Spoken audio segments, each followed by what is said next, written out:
Hello সবাইকে, বন্ধুরা সবাই কেমন আছো? আশা করি সবাই অনেক ভালো আছো, সুস্থ আছো।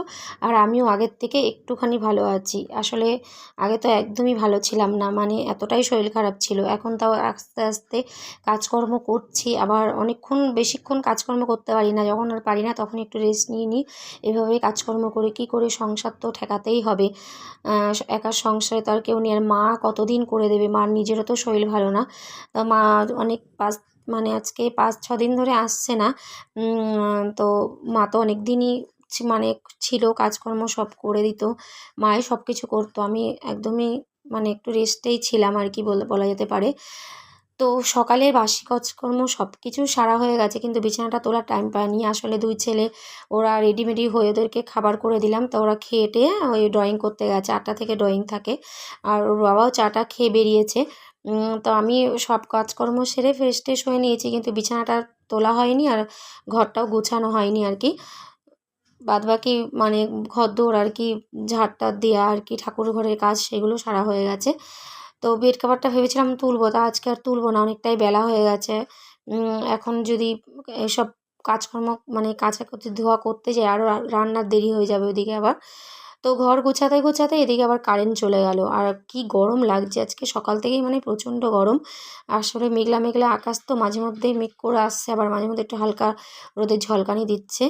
তো আজকে দেখো আমাদের উঠোনের জলটা অনেকটাই কমেছে, অনেকটা জল হয়ে গেছিলো। কালকে সকাল থেকে জলটা আস্তে আস্তে কমছে। আর আমি এদিকে মাথাটাতে আশ্রিয়ে নিলাম আর এই গাছগুলোতে একটু জল দিলাম। এই মাঝখানে যে পাতাবাহার গাছটা অনেকটাই বড় হয়েছে, আর সাইডের গাছগুলো কেবল নিয়ে আসা হয়েছে। তো টব আনা হয়নি দেখে লাগানো হচ্ছে না। তো আমি একটু চিড়ে খেয়ে নেবো। আসলে সকালে তো কিছুই খাইনি। চা তো খাই না আমি, অনেক দিনই ছেড়ে দিয়েছি। তাও চায়ের নেশা আমার কোনোদিনই ছিল না। মানে মাঝে মধ্যে ইচ্ছে হলে একটু খেতাম, এখন একদমই খাই না। তো একটু চিড়ে টিড়ে খেয়ে নেবো। আর ওদিকে ওর বাবাও এখন চলে এসছে রাস্তার থেকে ঘুরে। তা বললো একটু মানে কটা নরদ খুলবে। তো বড় ছেলে টুকটাক নরদ খুলে দেয়, কিন্তু ও ড্রয়িং থেকে আসতে আসতে ওর 9:30 9:45 বাজবে। তো আমি এখন মানে আস্তে আস্তে কয়েকটা নরদ খুলে দেবো, না হলে কাপড় কুড়াতে পারবে না।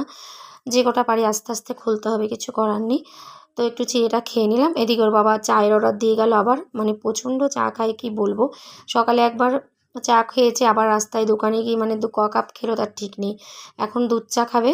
তো সকালে আমি লিকার চাটা দিই, কিন্তু লিকার চা দেখলে বাবুর মুখ ভার হয়ে যায়, কী আর বলবো। তবু আমি বলি যে খালি পেটে লিকার চাটাই খাও, কেননা দুধ চা খালি পেটে খেলে খুবই ক্ষতিকারক পেটের পক্ষে। তো এই করে এখন লিকার চাটা যাই হোক দেওয়া হয় একটু সকালে, তারপরে যতবার খাবে দুধ চা। তো আজকের ভিডিওটা একটুখানি বন্ধুরা, পরের ভিডিও নিয়ে আবার আসবো।